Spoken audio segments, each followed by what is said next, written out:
Anda menyaksikan Kompas Bisnis Saudara bersama saya Putri Oktaviani.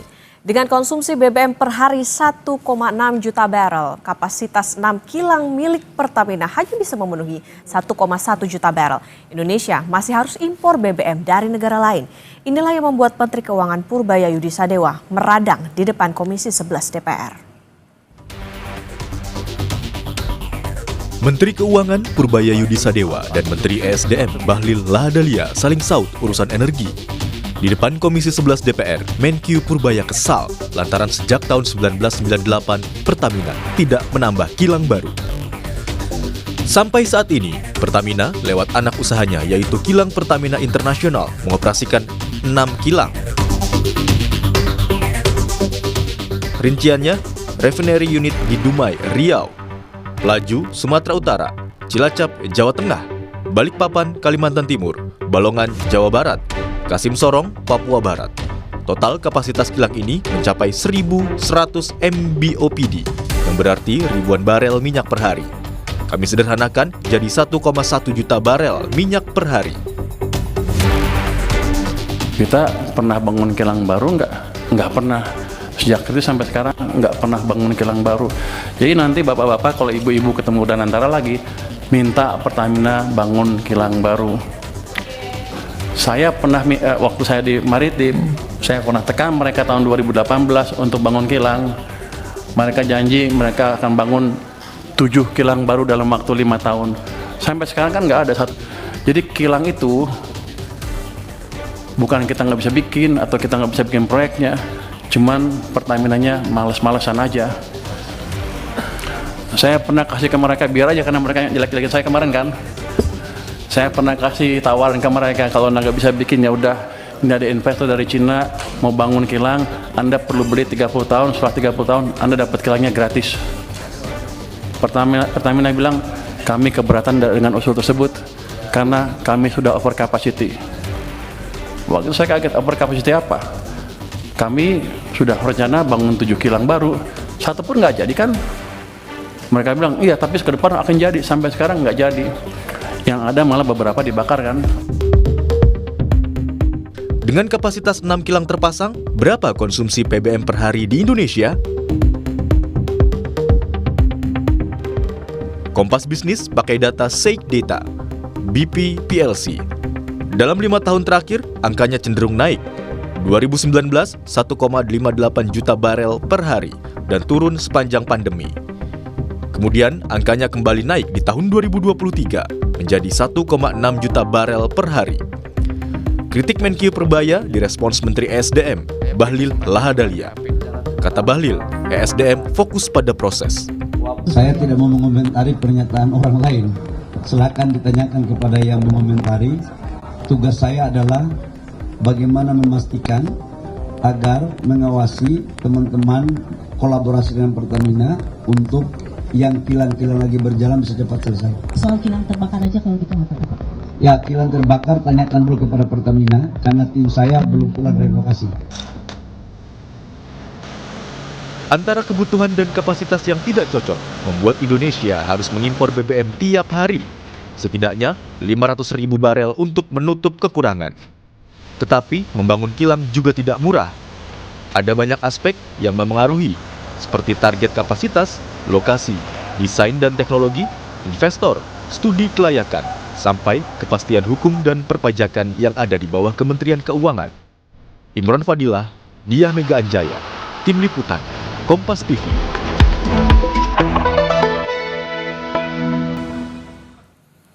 Benarkah Pertamina malas bangun kilang? Mana yang lebih menguntungkan bagi Indonesia? Bangun kilang atau impor BBM dari negara lain? Kompas Bisnis akan tanya ke ahli bahan bakar dan pembakaran Institut Teknologi Bandung, ITB, Tri Yuswijayanto Zainuri. Selamat pagi, Pak Yus.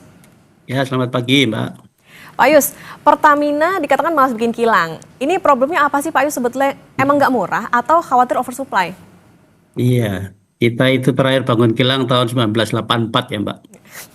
Kemudian ada RDMP di Balongan, di Cilacap, dan menyusul segera selesai katanya 10 November ini di Balikpapan. Jadi bangun kilang satu lama, Mbak. Kita lihat saja RDMP di Balikpapan kan lama sekali itu ya. Kemudian biayanya juga mahal, $10.000 per barrelnya. Jadi kalau misalnya di Balikpapan meningkatkan 90.000 barrel dari 260 menjadi sekitar 360, ya tentu biayanya tidak sedikit dan kendala pelaksanaan seperti teknologi, suplai material dan sebagainya. Dan selain itu juga kalau kita membangun kilang mesti cari lokasi yang pas lah supaya nanti distribusinya itu lebih merata, bisa menjangkau ke wilayah-wilayah yang menjadi kewajiban suplainya. Nah, tentu itu harus dirundingkan dengan calon investor yang diajak serta investasinya mau seperti apa, mau berapa persen. Nah, biasanya investor ini juga sudah menggandeng sumber minyak bumi yang akan digunakan karena membangun kilang nantinya harus disetting sesuai dengan spesifikasi minyak bumi yang akan diolah. Nah, kita tahu bahwa produksi minyak bumi di Indonesia itu kan sudah menurun tajam. Sudah tidak cukup lagi untuk melayani kilang yang ada. Tidak seperti dulu sebelum tahun 90-an mungkin beberapa kilang sudah bisa dicukupi kebutuhan minyak buminya dengan minyak bumi dari dalam negeri. Tapi kan sekarang kita sudah net importir, tidak hanya sekedar dari jumlahnya, tapi juga dari sisi pendapatannya. Dulu kita net eksportir karena produksi minyak kita besar, lebih besar dibandingkan dengan yang diimpor. Kemudian sejalan dengan penurunan karena minyak bumi kita harganya mahal karena termasuk dalam klasifikasi sweet crude oil atau mengandung sulfur rendah. Maka secara keekonomian atau secara biaya kita masih ada untung lah dengan mengekspor minyak kita, mengimpor minyak dari Timur Tengah. Tapi sekarang karena produksinya sudah turun jauh, kita lebih banyak importnya. Sehingga kilang-kilang sudah disetting dengan menggunakan spesifikasi minyak bumi yang diimpor. Oke, Nah, minyak bumi sendiri harganya fluktuasi kan Pak, tergantung dari geopolitik. Misalnya seperti minyak bumi dari Rusia karena ada perang dengan Ukraina, mereka terhambat juga untuk memberikan suplai itu. Sehingga membangun kilang satu mahal, dua butuh biaya yang tidak sedikit. Ketika harus berunding dengan investornya menentukan lokasi dan minyak bumi dari mana yang akan dipakai. Selain itu teknologinya juga Pak. Karena teknologinya akan menentukan berapa investasi yang diperlukan dan kualitas dari produk bahan bakar yang akan dihasilkan seperti apa. Karena di dalam kilang itu ada banyak proses, Mbak. Ada seperti misalnya destilasi, ya, jadi memisahkan senyawa-senyawa berdasarkan pemanasan atau suhu. Kemudian ada cracking, memotong molekul kimia supaya menjadi produk yang lebih bermutu. Kemudian ada reforming untuk meningkatkan oktan. Kemudian ada lagi alkilasi dan isomerisasi sama untuk meningkatkan oktan. Ada desulfurisasi untuk menurunkan kadar sulfur atau hydrotreating. Dan kemudian ada blending untuk mencampur nafta yang dihasilkan tadi agar bisa memenuhi spesifikasi yang berlaku di Indonesia. Oke, Pak Yus, artinya gini, kami tangkap.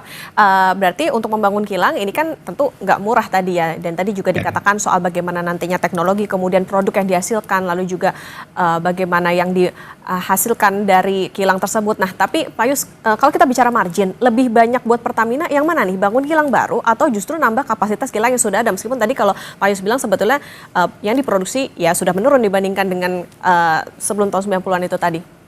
Ya, jadi kalau kita membangun kilang lagi, artinya memproduksi bahan bakar itu di dalam negeri, maka harga-harga bahan bakar akan berhubungan secara langsung, secara linier dengan harga minyak bumi.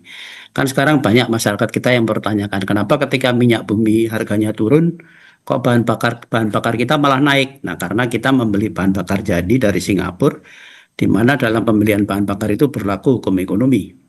Kalau suplainya lebih rendah daripada permintaannya, tentu harganya akan naik. Sehingga belum tentu sinkron dengan harga minyak bumi yang mungkin waktu itu turun, tapi harga bahan bakar naik. Selain itu, kalau impor sekarang ini misalkan, kita mengimpor bahan bakar misalnya diesel EN 590.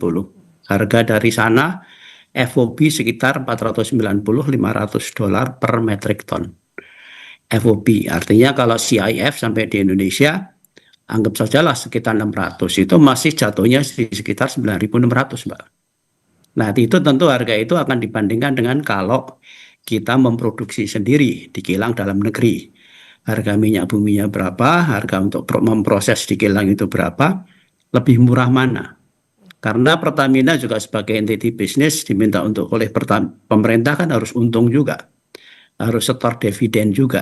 Dan bagian dari anak perusahaan Pertamina yang mengelola pengadaan bahan bakar serta mendistribusikan dan menjualnya kan Patra Niaga. Jadi namanya saja sudah pakai niaga, artinya bisnis gitu ya, artinya berdagang gitu. Sehingga dari situlah Pertamina menghasilkan uang dari sisi bisnis bahan bakarnya.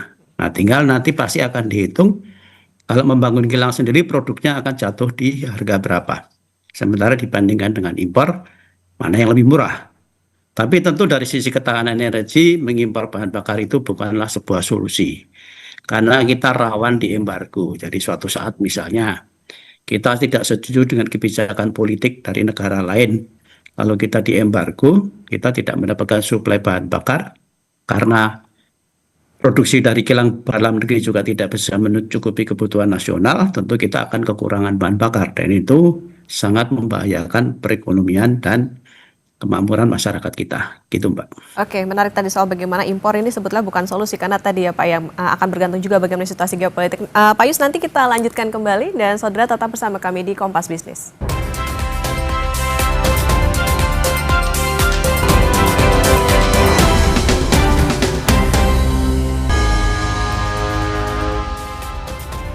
Kembali di Kompas Bisnis Saudara dan kita akan lanjutkan perbincangan dengan ahli bahan bakar dan pembakaran Institut Teknologi Bandung, Tri Yus Wijayanto Zainuri. Pak Yus, kita lanjutkan kembali. Pak Yus, tadi kalau kita nyinggung soal impor nih Pak, jadi apakah nambah kilang misalnya ini bisa otomatis ngurangin impor Pak dan juga subsidinya juga kurang, bukankah malah nambah impor minyak mentah itu sendiri?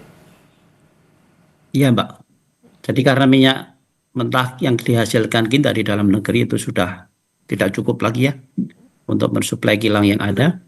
Kemungkinan besar ya kita harus impor minyak mentah itu, sehingga tentu di sini ada transaksi yang harus dilakukan dan juga spesifikasinya harus sesuai dengan kilang yang ada. Kecuali kalau Pertamina membangun fasilitas untuk mencampurkan minyak bumi atau kita sebut sebagai koktail gitu, untuk bisa memenuhi spesifikasi kilang. Dengan begitu kita bisa membeli minyak mentah dari manapun, lalu kemudian di mix dulu sebelum dikirim ke kilang untuk diproses. Nah, dari sisi devisa tentu akan tetap keluar uang untuk membeli crude oil, tapi dari sisi ketahanan energi kita akan bisa memiliki itu karena kita memprosesnya di dalam negeri dan ada nilai tambah yang kita dapat dari situ, Pak. Jadi mestinya kalau diproduksi sendiri di kilang dan harganya bisa lebih murah dibandingkan impor, tentu subsidinya akan berkurang, Pak. Sehingga dengan begitu maka APBN tidak terbebani dalam jumlah yang cukup besar untuk melakukan subsidi BBM. Dan rakyat mungkin bisa mendapatkan BBM dengan harga yang lebih murah juga. Seperti yang kita lihat di negara sebelah kita di Malaysia, mereka masih memberikan subsidi kepada bahan bakarnya sehingga harga bahan bakar mereka lebih murah dari kita. Tapi tentu perbandingannya tidak apple to apple ya, Mbak. Karena jumlah penduduk di Malaysia itu jauh di bawah kita. Kemudian luas wilayah negaranya yang terdiri dari daratan, artinya transportasinya akan menjadi lebih mudah. Kemudian jumlah yang sedikit dari bahan bakarnya tentu butuh biaya untuk penyimpanan dan distribusi yang lebih kecil, sehingga dengan begitu maka wajar kalau di sana harga bahan bakar itu lebih murah dibandingkan dengan kita. Oke, lagi-lagi memang ya PR-nya yang jadi catatan adalah pemerintah juga harus mempertimbangkan nih karena konsumsinya saat ini aja terakhir data udah 1,6 juta barrel. Ya, Oke, Pak Yus, Peraturan Menteri Keuangan dan SDM ini kan membolehkan badan usaha milik swasta bangun kilang. Nah, kenapa nggak didorong aja misalnya swasta yang bangun kilang baru atau misalnya kolaborasi? Malah kalau tadi dibilang bangun kilang baru ya kosnya lebih mahal gitu.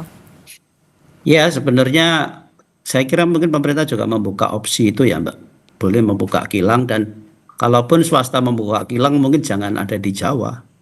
Tapi di luar Jawa yang suplai bahan bakarnya masih kurang gitu ya. Seperti misalnya di Kalimantan kalau Mbak lihat kan di SPBU-nya antrenya panjang sekali itu. Nah, di situ mungkin tidak hanya Balikpapan saja, mungkin harus dibangun entah di Kalimantan Barat atau Kalimantan Tengah gitu yang bisa mencakup mensuplai wilayah dari Kalimantan itu keseluruhan. Demikian di Sumatera. Di Sumatera kan tinggal ada Dumai sama Pelaju ya Mbak, yang kapasitasnya kecil. Sementara di Aceh sama di Sumatera Utara nggak ada. Padahal mungkin di sana pertumbuhan ekonomi juga cukup tinggi gitu ya. Nah apalagi di Nusa Tenggara. Papua ada Sorong tapi kapasitasnya kecil sekali. Dan bahan bakar yang bisa dihasilkan itu terbatas RON 88. Sehingga harus ditambahkan dengan oktan booster atau etanol untuk menaikkan oktannya. Jadi mungkin memang sebaiknya kalau misalnya Pertamina tidak berminat untuk membangun kilang, ya dibuka opsi untuk membolehkan pihak swasta untuk membangun kilang di Indonesia. Oke, bisa membuka jadi opsi nih untuk buka kilang bareng atau misalnya kolaborasi dengan pihak swasta. Nah, tapi Pak Yus, sebetulnya ada nggak kalau dilihat hambatan secara investasi kilang dari sisi regulasi? Mestinya nggak ada ya Mbak, karena kalau investasi itu kan sebetulnya pertimbangannya bisnis ya. Mereka akan menanamkan berapa persen dari modal yang dibutuhkan, lalu kemudian akan berlangsung seberapa lama, dari situ mereka akan mendapat pengembalian berapa. Kalau dibandingkan dengan penyusutan atau inflasi masih untung, tentu mereka akan mau untuk menerapkan itu. Bahkan Cina kan menawarkan model BOT ya, build, operate, dan transfer. Jadi dibangun sendiri, disuplai dengan mungkin bahan minyak dari mereka, lalu dijual BBM-nya di Indonesia. Setelah 30 tahun nanti dioper secara cuma-cuma ke Pertamina. Ya. Ini kan itu Pertaminanya belum setuju untuk seperti itu. Oke, nah termasuk juga situasi saat ini, Pak Yus, bisa dikatakan ini bisa jadi hambatan investasi nggak ke depannya kalau tadi misalnya terjadi ini gitu, ada kerjasama antara pemerintah dengan swasta untuk bisa investasi dalam bidang oil and gas, terutama untuk Saya kira mungkin bagus ya Mbak. Contohnya misalkan TPPI yang ada di Tuban ya, itu kan awalnya milik swasta juga ya, tapi karena kemudian mengambil nafta dari Pertamina dalam jumlah yang tidak sedikit, dan lama-lama kemudian hutangnya menumpuk, lalu kemungkinan diambil alih oleh Pertamina. Artinya hutang dari pembayaran nafta itu dianggap sebagai pembelian saham dari perusahaan tersebut, dan akhirnya sekarang dioperasikan oleh Pertamina juga gitu ya. Dan jadi waktu itu sebetulnya opsi kilang swasta itu sudah pernah berjalan Mbak di TPPI Tuban gitu ya. Cuman sekarang kembali lagi dioperasikan oleh Pertamina karena masalah hutang nafta yang tidak terbayar oleh mereka. Jadi saya kira mungkin itu opsi yang bagus ya Mbak, karena negara kita kan luas sekali ya. Dan distribusinya karena kepulauan, maka distribusinya membutuhkan biaya yang cukup mahal juga. Apalagi tidak semua infrastrukturnya sudah lengkap seperti di Papua. Itu bahan bakar kan harus diterbangkan dengan pesawat terbang, sehingga satu drum itu kalau nggak salah ongkosnya 450.000 kalau nggak salah gitu ya. Tapi kan Pertamina punya kewajiban menjual bahan bakar dengan harga yang sama, bahan bakar subsidi ya Pak, harga yang sama dimanapun tempatnya. Oke, ini kayaknya sentilannya dari Menkyu Purbaya untuk Pertamina bisa jadi pertimbangan karena kita konsumsinya sudah semakin tinggi tapi produksinya juga menipis, bisa dikatakan demikian. Dan opsi tadi kerjasama antara pemerintah dan juga swasta bisa dipilih karena kalau bangun kilang dikatakan mahal. Oke, terima kasih ahli bahan bakar dan pembakaran Institut Teknologi Bandung, Pak Tri Yus Wijayanto Zainuri sudah bersama di Kompas Bisnis. Sehat selalu Pak Yus. Baik, terima kasih.